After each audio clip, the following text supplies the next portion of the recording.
Hi guys, it's Zara Fagen, PhD with ZaraPhD.com and author of Minimalist Homeschooling.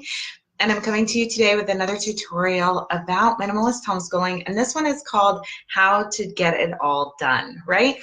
So a lot of times an indication that we are not being minimalist homeschoolers, right, that we are not focusing on what is most loved and most needed is that our schedules get out of control. And a lot of times this looks like people who just can't get it all done. So let's start talking about time today. And I'm probably going to talk about time in a few different tutorials. But today, let's talk about the value of our time. Because if we're talking about what is most loved and most needed, then we need to recognize that our time is really, really valuable. Your time matters, right? Your time has been entrusted to you and only to you in order that you may do what's right with it. You have a unique purpose on this earth, and your time is meant to serve you in achieving that purpose, right? And so nobody else has your job, right? When you are not teaching your kids, then you are not teaching your kids, right? And when you are, you are. But that time has a very distinct value and a very distinct purpose.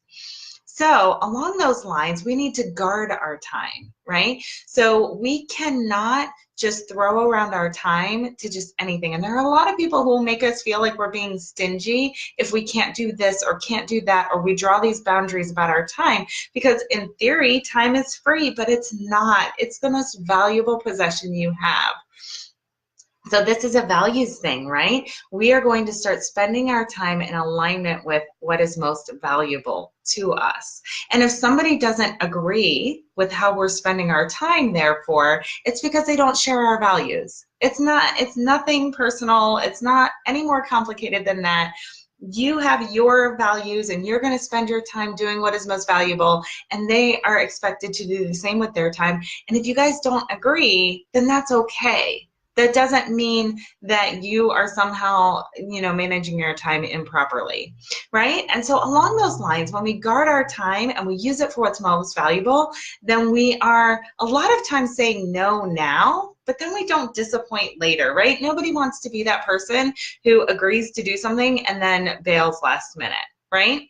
So say no now so that you're not disappointing later. And the same thing applies to your homeschool. If you're probably not going to get around to it, acknowledge that now, that you're not going to be able to do it, so that later you're not disappointing yourself when you don't get around to it, right? So this is a lot about valuing our time, guarding our time, and being realistic about our time. Okay? And you're also setting an example for your children, right? You're setting an example of what a well-lived life looks like for your children, what it looks like to have variety in your life, what it looks like to do really meaningful things with your time, what it looks like to stand strong in how you value your time. And I don't think any of us want to raise daughters who run around like a chicken with their head cut off, feeling like their value depends on how much they get done in a day, right? So we have to stop acting like that. All right, so let's get on to exactly how we can be more minimalist with our time, shall we? Okay, so having just enough of what you need and love in your schedule, right? And so Mother Teresa, St. Teresa of Calcutta said, the more you have, the more you are occupied, and the less you have, the more you are free.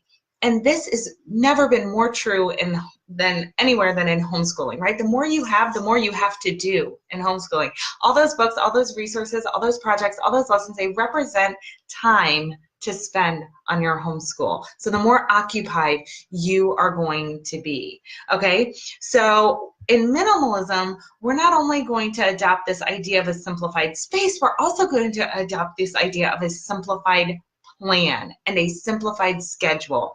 And that's really what I want to impress on you today. So it's not only living and surrounding yourself with the things that you truly love and need, it's filling your schedule with the things that you truly love and need. And in your homeschool, this means things you truly love and need in an education. Right? So I want to empower you not only to save space and save money on your resources, but I also want to empower you to save time on how much you do of your homeschooling and just maybe extra activities as well, right? So we are going to do less, but focus, right? That is what we're doing in our minimalist homeschool, and that is why it's so important to consider our schedule, right? So it's not just a cluttered space that'll indicate that you need to be more minimalist. It's also a cluttered schedule, guys. So if that's you, I will see you in the next tutorial. Make sure you check out the rest of my videos on YouTube. My channel is Zara PhD. I'm on Facebook at facebook.com minimalist homeschooling, or we have a great community, facebook.com/groups/minimalist homeschooling Zara. And of course, you can find out more at the blog www.zaraphd.com. And until I see you again, I am wishing you all the simple things. Bye, guys.